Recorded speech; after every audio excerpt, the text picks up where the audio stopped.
Guys, this is Piyush Agarwal. आज हम एक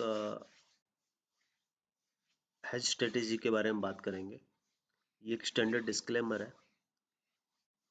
everything for educational purpose, please read carefully. Index पर बात हर कोई करता है, बट इन दिनों में जैसे हम देख रहे हैं इंडेक्स वॉलेटाइल काफ़ी है और एक छोटी रेंज में है। वैसे रेंज छोटी है बट वैसे वॉलेटाइल काफ़ी है। 200-300 पॉइंट के मूवमेंट रोज़ मिल रहे हैं, कभी गैप अप कभी गैप डाउन।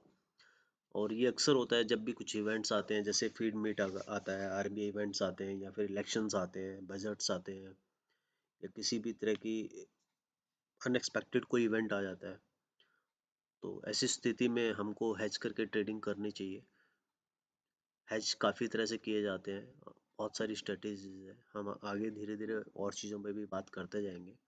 आज हम जिस हेज के बारे में बात कर रहे हैं उसको बोलते हैं हाफ हेज। इसको किसी भी प्रकार के इंडेक्स पर अप्लाई किया जा सकता है, किसी भी प्रकार के स्टॉक पर अप्लाई किया जा सकता है, निफ्टी, बैंक निफ्टी या XYZ कोई भी स्टॉक। बट एक ही चीज़ पर ध्यान रखना है कि उस ऑप्शन के अंदर लिक्विडिटी होना कंपलसरी है और मूवमेंट होना ज़रूरी है। साइडवेज स्टॉक्स पे प्रीमियम चला जाएगा, नुकसान हो सकता है। जहाँ लिक्विडिटी है, जहाँ पे यूज वॉल्यूम रहता है, जहाँ पे ट्रेडिंग होती है, वहाँ पर हम इस चीज़ को अप्लाई कर सकते हैं।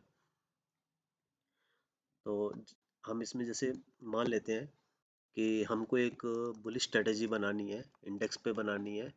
हमको लगता है कि मार्केट ऊपर जा सकता है, लेकिन डर लग रहा है कि इवेंट है, गिर ना जाए, या बड़े मूवमेंट्स हैं, या बड़े गैप अप गैप डाउन है, इस तरह की चीज़ों से डर लगता है। तो इस कंडीशन में हमें क्या करना चाहिए?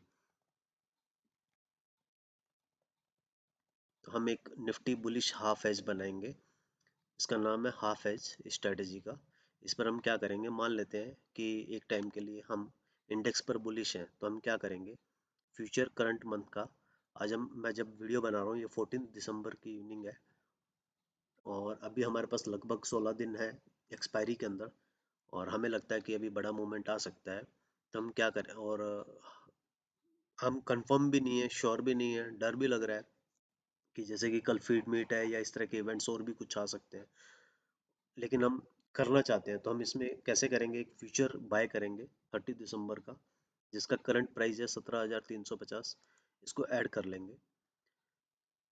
इसके बाद हम इसी के साथ क्या करेंगे, एट द मनी का एक पुट बाय कर लेंगे, मंथली एक्सपायरी वाला।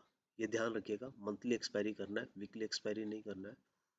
मंथली एक्सपायरी का 17,350 का एट द मनी, जिस भाव में हमने फ्यूचर लिया है उसी प्राइस का एट द मनी का हम एक पुट बाय कर लेंगे, पी बाय कर लेंगे। ये ऐड किया हमने। इस तरीके से हमने दोनों को इक्वल इक्वल क्वांटिटी में बाय किया है, एक फ्यूचर बाय किया और एक 17,350 का पी बाय किया है। इसको एनालाइज कर लेते हैं।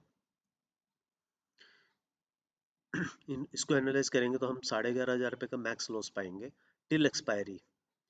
हमारे पास देखने के लिए ये 16 दिन है एक्सपायरी में, और इस 16 दिन में हम ज़्यादा से ज़्यादा हमको इस हैज के अंदर 11,500 का लॉस हो सकता है। वो भी किस कंडीशन में, अगर मूवमेंट नहीं आता है, या मूवमेंट हम जैसा सोच रहे हैं, जैसा एक्सपेक्ट कर रहे हैं, उसके अपोजिट डायरेक्शन में आ जाता है। जैसे कि मान लेते हैं कि मूवमेंट अपोजिट डायरेक्शन में आ गया और मार्केट बड़े क्रैश हो गए, बाजार 15,000 आ गया, तो भी उस कंडीशन, ये 15,000 अगर आ गया टिल एक्सपायरी, तो भी हमको ज़्यादा से ज़्यादा 11,500 का ही लॉस होगा। तो हमारा कैपिटल एक प्रोटेक्टेड रहेगा। हमें पता रहेगा कि हमें इससे ज़्यादा लॉस नहीं हो सकता किसी भी कंडीशन पे। 200-300 रुपया प्लस माइनस एक्स्ट्रा हो सकता है। वो सॉफ्टवेयर का डिफरेंस रहता है। सॉफ्टवेयर कुछ प्रीमियम डीके होता है फ्यूचर के अंदर, या वॉलेटिलिटी कम ज़्यादा होती है, उसको नहीं बता पाता है, बट इससे ज़्यादा डिफरेंस नहीं आता है। अब जैसे इस फ्यूचर को अगर प्रॉफिट में आना है तो हमको कितना ऊपर जाना है, इस बात को हम एक्सेल पे समझते हैं। जो मैं ये स्ट्रेटेजी बना रहा हूँ, ये एक पेड सॉफ्टवेयर है, सेंसेबल। आप जरूरी नहीं है कि इस स्ट्रेटेजी के लिए आपको ये सॉफ्टवेयर खरीदने की जरूरत है, इसको आप एक्सेल पे भी कैलकुलेट कर सकते हैं। वो कैसे, मैं आपको बताऊंगा। देखिए, आपने एक 17,350 पे फ्यूचर लिया, और इसी के सामने आपने 230 रुपये का एक एट द मनी का सी लिया। तो आपको जो लॉस होने वाला है ना, अगर हम जैसा सोच रहे हैं उस डायरेक्शन में मूव नहीं आता है तो हमें ज़्यादा से ज़्यादा 230 पॉइंट का लॉस होने वाला है।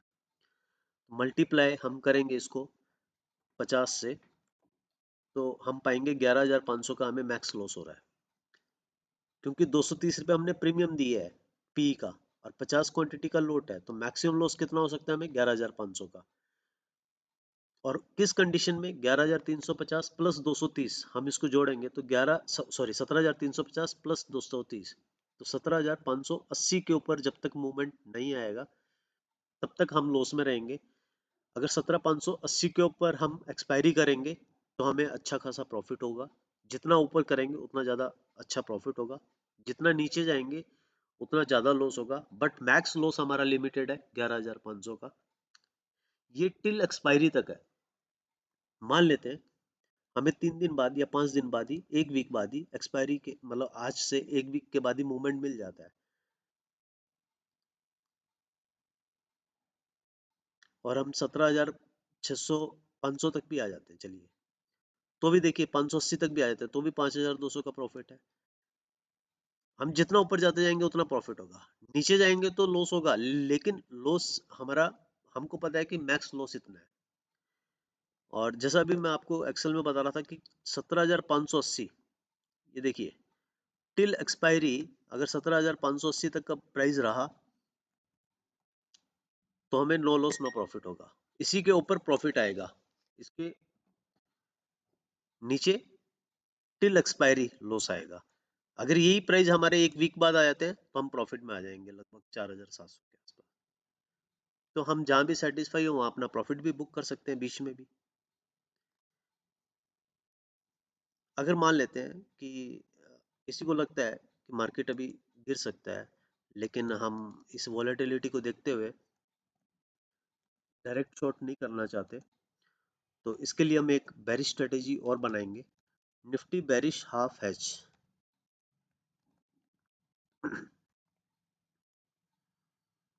ऐड ऑर्डर हम क्या करेंगे, एक फ्यूचर को सेल करेंगे, 17,350 पे हमने फ्यूचर सेल किया, ऐड ऑर्डर, और अभी हम क्या करेंगे, एक कॉल को बाय करेंगे 17,350 का, एट द मनी का कॉल बाय करेंगे मंथली एक्सपायरी का। सेम उसके अपोजिट, पहले हमने फ्यूचर को बाय किया था और पुट को बाय किया था, अभी हम क्या कर रहे हैं, फ्यूचर को सेल कर रहे हैं और कॉल को बाय कर रहे हैं। एनालाइज करेंगे तो सेम सिचुएशन आएगी, क्योंकि कॉल और पुट का प्राइस लगभग सेम है, तो 11,500 मैक्स लॉस और प्रॉफिट अनलिमिटेड अगर गिरता है तो, और ऊपर जाता है तो मैक्स लॉस आपका कितना होगा टिल एक्सपायरी 11,500। तो गाइस, नेट फ्यूचर मत खरीदिए किसी भी स्टॉक का, किसी भी शेयर का, चाहे आप कितने भी कॉन्फिडेंट हैं। इंटरडे ट्रेड कर रहे हैं तो स्टॉप लॉस के साथ करें, अगर पोजिशनल कर रहे हैं तो कम से कम हाफ एज करके ही करें, कम से कम हाफ एज करके ही करें, इससे आपकी कैपिटल भी प्रोटेक्टेड रहेगी और लॉस भी लिमिटेड रहेंगे। आपके इमोशंस से भी आप बचा पाएंगे अपनी कैपिटल को। और इस तरह के हेज बनाने से एक और फायदा है आपको, वो क्या, हम अगर हेज बनाते हैं तो हमारा जो मार्जिन है वो मैक्स 34 से 35,000 लगता है। अगर हम विदाउट हेज लेते हैं तो 1,04,000 मार्जिन लगता है। देखिए, वो चाहे आप लॉन्ग का हेज बना रहे हैं चाहे आप शॉर्ट का हेज बना रहे हैं, दोनों में यही परिस्थिति रहती है। देखिएगा,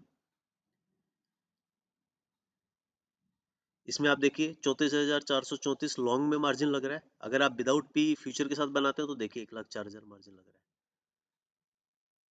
तो गाइज, ये आप किसी भी स्टॉक जहाँ पे लिक्विडिटी है, किसी भी इंडेक्स, निफ्टी, बैंक निफ्टी, कहीं भी अप्लाई कर सकते हैं हाफ एज, और आपको सॉफ्टवेयर लेने की भी ज़रूरत नहीं है, आप इस तरह से एक्सेल में भी कैलकुलेशन कर सकते हैं। चलिए दोस्तों, फिर मिलते हैं किसी नई ऑप्शन स्ट्रेटेजी और किसी अन्य प्रकार के हेज के साथ। तब तक के लिए धन्यवाद। Thank you.